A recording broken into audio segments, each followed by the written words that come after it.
Yes, Winnie the Pooh 5-minute stories by Disney. And as Apollo said, it's what, Apollo? Eeyore's good day. Eeyore's good day. Has Eeyore ever had a good day, Apollo? No. Yeah, but it sounds like he might have one in this story. Let's find out. Eeyore's good day. The sun was only just reaching its highest point in the sky over the 100-acre wood. But already it had been a friend-filled day for Winnie the Pooh and Piglet. Early that morning they had agreed it was a good day to visit all of their friends. First, they had dropped in on Kanga and Roo, who were just finishing their breakfast. "What a pleasant surprise," Kanga had said. She had welcomed them inside and set 2 more places at the table. Pooh had already had a full breakfast, but he walked to Kanga and Roo's house had made Pooh, or the walk to Kanga's and Roo's house had made Pooh and Piglet hungry. Next, Pooh and Piglet had stopped at Rabbit's house, just in time for a mid-morning snack. Rabbit was happy to see his friends while he took a break from working on his garden. And later that morning they had dropped in to say hello at Owl's. He was just beginning to fix his lunch and invited Pooh and Piglet to join him. "I'm not sure we can stay for lunch," Piglet said. "We have a few more friends to visit." Pooh scratched his chin and rubbed his tummy, deep in thought.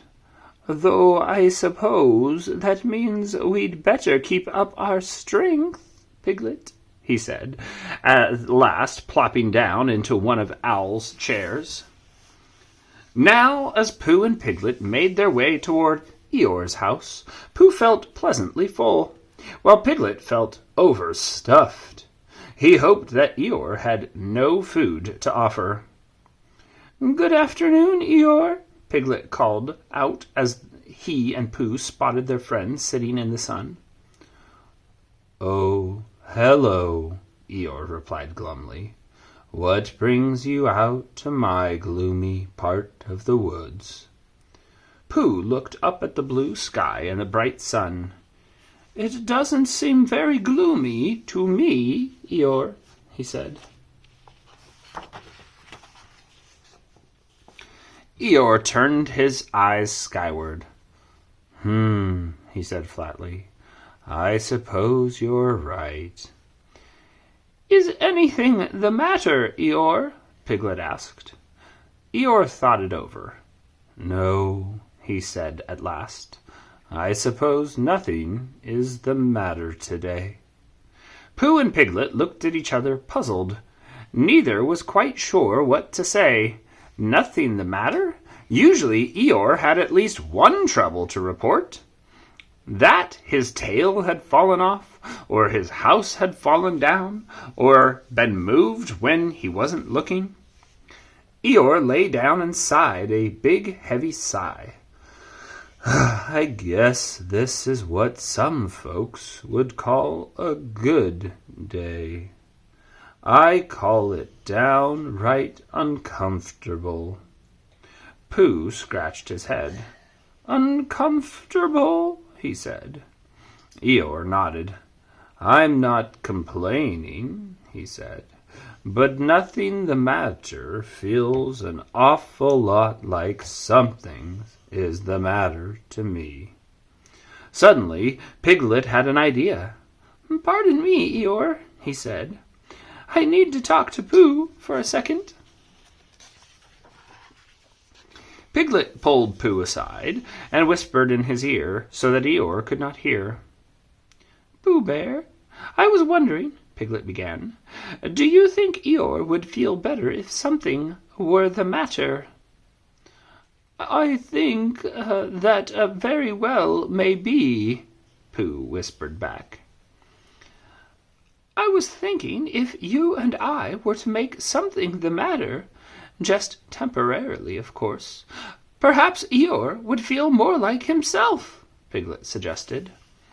Pooh and Piglet decided they would ask Eeyore to come with them to visit Christopher Robin. They figured that would take his mind off his problems, or rather, his lack of problems. But on the way back to Eeyore, Piglet stooped to examine a tiny ladybug on a flower. Pooh, who was walking right behind him, didn't see Piglet stop. Pooh stumbled over Piglet and flew through the air toward Eeyore. At the very last moment, Eeyore stepped out of the way, and Pooh tumbled full speed into Eeyore's house. Eeyore's house came crashing down to the ground. "Don't worry, Eeyore," Piglet reassured him. "We'll rebuild it for you, won't we, Pooh?" "Yes, yes," Pooh replied, and he and Piglet went right to work, putting the house back together as Eeyore looked on. As Eeyore watched his friends rebuild his house, the smallest smile worked its way across his face. Was it because now there was something the matter, and that felt more natural to the gray donkey? Or was it watching two good friends working hard to cheer up another that made Eeyore's spirits lift? Whatever the reason, all three friends agreed it had turned out to be a very good day. Indeed. What do you think, Apollo? Does that sound like a good day? Mm-hmm. They should just build him a house that can't fall over, huh? Yeah. What the heck? Eeyore needs some friends that know how to build and construct buildings using architecture, huh? Yeah. Could you help him? Maybe. Maybe. You. Maybe me. Just I could definitely help Eeyore. I just don't know where he lives. All right, what do we say to our audience? Well, first he lives in the 100-acre woods. He does live in the 100-acre woods. Where's that? That's in Asia. Oh, I'm pretty sure it's supposed to be in the United Kingdom, but I don't know for sure. So, Adios! adios!